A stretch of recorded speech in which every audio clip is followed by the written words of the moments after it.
નમસ્તે મિત્રો, ઘડિયાળ માટેના જે પ્રશ્નો છે પરીક્ષામાં બહુ જ પૂછાતા હોય છે અને એકદમ સરળ રીતે સમજ મેળવીએ. 12 વાગ્યાથી શરૂ કરી 4 વાગ્યાને 20 મિનિટ સુધીમાં કલાક કાંટાએ કેટલું પરિભ્રમણ કર્યું? એકદમ બેઝિક ક્વેશ્ચન છે. આપણે પહેલા સમય જોવો પડશે. 12 વાગ્યાથી સ્ટાર્ટ કર્યું છે 4 વાગ્યાને 20 મિનિટ સુધી, તો 12 થી 4 તો કેટલા કલાક કહેવાય? 4 કલાક. અને બીજી કેટલી છે? 20 મિનિટ છે. હવે આપણે કલાક માટે જોઈએ. કલાક કાંટાનું પૂછ્યું છે ને 4 કલાક, તો કલાક કાંટો છે તો એ 1 કલાક, તો 1 કલાકમાં કેટલું પરિભ્રમણ કરે છે? તો 1 કલાકની અંદર 30 અંશનું પરિભ્રમણ કરે. યાદ શું રાખવાનું? આવી રીતે વર્તુળ છે આપણે ઘડિયાળમાં, અહીંયાથી ચાલુ કરી એક આખો ચક્કર પૂરું કરશે કોણ? કલાક કાંટો. આખા ચક્કરમાં કેટલું હોય? 360. આપણે ઘડિયાળ માટે જોઈએ કલાક માટે, તો જો આખું 360 અંશ છે, આખામાં કલાક કેટલા હોય? 12. ભાગાકાર કરીએ એટલે 1 કલાકનું મળી જાય. તો જો 12 ગુણ્યા 3 36 અને 30 એટલે 1 કલાકમાં કેટલું હોય? 30 અંશ હોય. એકદમ આ જે અંશ શોધવાનો જે બેઝિક દાખલો છે પણ આપણે અલગથી મૂકેલો છે, પણ તમે જોઈ શકો છો. ડાયરેક્ટ 1 કલાકમાં 30 અંશ છે, 4 કલાક બરાબર શું થઈ જાય? જુઓ, 30 ગુણ્યા 4 એટલે કે 120 અંશ. 20 મિનિટની વાત છે તો 20 મિનિટમાં કેટલું થશે? કલાક કાંટાની વાત છે તો એ 1 મિનિટની અંદર કેટલું કરશે? જો યાદ ના રાખવું હોય તો અહીંયા ફરીથી 1 કલાકમાં 30 કરે છે, તો એનું 1 મિનિટમાં શોધવું છે તો 30 ભાગ્યા શું કરવું પડશે? 60.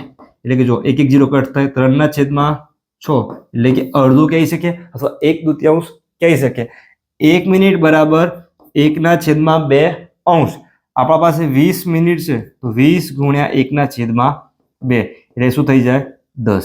અહીંયા 10 આ 120 પ્લસ 10 અથવા 10 પ્લસ 120 એટલે કેટલા થશે ટોટલ? 130 અંશનું પરિભ્રમણ કોણે કર્યું હશે? કલાક કાંટાએ કર્યું હશે. આગળ બીજો એક છે દાખલો જુઓ. 38 કલાકે મિનિટ કાંટા અને કલાક કાંટા વચ્ચેનો ખૂણો કેટલો હશે? સમય કેટલો આપેલો છે? 8 અને 30. આને કલાક કહીએ આપણે, આને શું કહીએ? મિનિટ. તો આના માટે એક સૂત્ર છે. શું યાદ રાખવાનું તમારે? 11/2 પછી એ શું લેવાનું? મિનિટ લેવાની. શું લેવાનું છે? મિનિટ ઓછા આ જે કલાક છે એને શું કરવાનું છે? 30 અને એનો ગુણાકાર કરવાનો કલાક જોડે. ખ્યાલ આવ્યો છે? હવે જો સૂત્રમાં કિંમત મૂકી આપણે 11/2. મિનિટ કેટલી છે? 30 છે, ઓછા 30 ગુણ્યા કલાક કેટલા છે? 8. લખી દો આવી રીતે. અહીંયા 2 થી ભાગ ચાલશે તો અહીંયા કેટલા થશે? 15. 15 ગુણ્યા 11 કરવા પડશે, તો 15 ગુણ્યા 10 કરીએ 150. બીજા એક વખત છે 150 માં 15 ઉમેરી દો તો 165 થશે, ઓછા તો 8 ગુણ્યા 3 24 અને 0. 240 માંથી 165 માઇનસ કરવાના છે. જો 165 માંથી 240 માઇનસ કરશો જવાબ કેવો આવશે? ઋણ. ખૂણો છે કોઈ દિવસ ઋણ હોય નહીં. આપણે શું કરવાનું? પ્લસમાં સમજવાનું. 240 છે, 100 માઇનસ કરીએ 140. હવે 140 માંથી પહેલા તમે 60 માઇનસ કરી દો. 140 માંથી 60 જશે એટલે કેટલા વધશે? 80.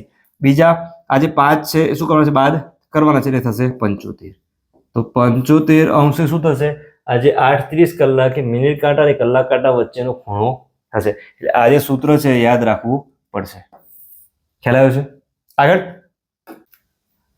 અહીંયા પ્રશ્ન આપેલ છે કે ઘડિયાળનો મિનિટ કાંટો એ 15 સેકન્ડમાં કેટલા અંશનું કોણીય એટલે કે કેટલા ડિગ્રી ભ્રમણ કરશે?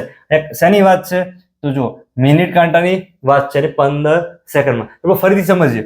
મિનિટ કાંટો છે, જો કોઈ મિનિટ કાંટો આખું એક ચક્કર ફરી જશે તો કેટલું થશે? તો 360 થશે. થાય એવી રીતે અહીંયા એને 15 સેકન્ડમાં લઈ જવાનું છે. તો પહેલા આપણે શું કરવું પડશે? મિનિટ માટે શોધવું પડશે.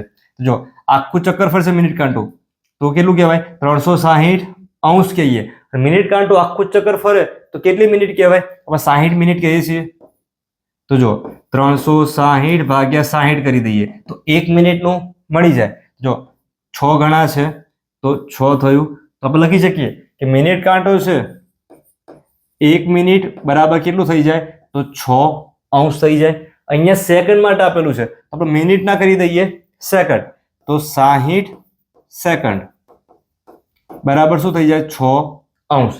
અહીંયા 15 સેકન્ડ માટે પૂછ્યું છે કે મિનિટ કાંટો 15 માં કેટલું કરશે. તો આપણે આ યાદ રાખી શકીએ કે 60 સેકન્ડમાં 6 તો 15 સેકન્ડ બરાબર કેટલા?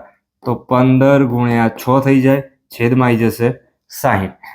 જો 15 ગુણ્યા 4 60, 6 ના છેદમાં 4 છે એટલે કે 3/2 આપણે લખી શકીએ. આ 3 ના છેદમાં 2 પોઈન્ટમાં આપણે કન્વર્ટ કરી શકીએ. જો 3 ના અડધા, 3 ના છેદમાં 2 આપણે 3 ના અડધા બોલીએ તો 1.5 અંશ એટલે કે ડિગ્રી કહી શકીએ. ખ્યાલ આવ્યો? કરીશું. એ મિનિટ કાંટાનું પૂછેલું હતું તો મિનિટ કાંટો આખું ચક્કર ફરે તો 360, આખું ફરશે તો કેટલી મિનિટ હોય? 60 મિનિટ હોય. તો જો આ અંશ થઈ ગયા, આ મિનિટ થઈ ગઈ. 300 આ મિનિટ છે, આ અંશ છે. ભાગાકાર કર્યો તો 1 મિનિટ માટે મળી ગયું. અહીંયા સેકન્ડ નું આપેલું છે તો 60 સેકન્ડ છે તો 6 50 અચ્છા 15 સેકન્ડે કેટલા? ખ્યાલ આવે? એવી જ રીતે જો અહીંયા 45 સેકન્ડ આપેલી હોત, 45 સેકન્ડ તો કેટલા અંશનું ભ્રમણ કર્યું હશે? જવાબ છે કોમેન્ટમાં જણાવજો. વિડીયો પસંદ આવે તો લાઈક સાથે શેર કરજો. આગળ બીજો એક દાખલો જોઈએ. સવારના 6 વાગ્યાથી બપોરના 12:48 સુધીમાં કલાક કાંટાએ કેટલું પરિભ્રમણ કર્યું હોય? જો પહેલા તો આપણે શું શોધવું પડશે? ટોટલ સમય શોધવો પડશે. 6 વાગ્યાથી 12 વાગ્યા સુધી, સવારથી ચાલુ કરીને બપોર સુધી. ઘડિયાળ આપણે સરળતાથી 6 વાગેલા અહીંયા છે, 12 વાગ્યાની 48 મિનિટ, 12 તો વાગી જ ગયા હશે. તો આખો ભાગમાંથી અડધું સર્કલ લીધું છે તો 6 કલાક તો કહી શકીએ આપણે. 6 કલાક અને બીજી 48 મિનિટ. આગળ એક દાખલો આપણે જોયેલો જ છે. 6 કલાક તો 1 કલાક માટે શું હોય? તો 30 અંશ હોય છે. તો 6 કલાક માટે તો 30 ગુણ્યા 6 એટલે કે 180. પરંતુ અહીંયા 48 મિનિટ આપેલી છે તો 1 મિનિટ છે એના બરાબર કેટલા હોય? અડધો એટલે કે 1/2 હોય છે. અહીંયા 48 મિનિટ છે તો 48 ગુણ્યા 1/2 કરવાના છે. જો અપૂર્ણાંક છે 48 ભાગ્યા 2 એટલે કે 24 અંશ. 180 અને 24 નું શું કરવું પડશે? સરવાળો કરવો પડશે. તો 180 પ્લસ 24, 4 0 અને 2 એટલે કે 204. જો ઓપ્શનમાં ઓપ્શન નંબર બી આપેલો છે તો આ શું થશે? આન્સર.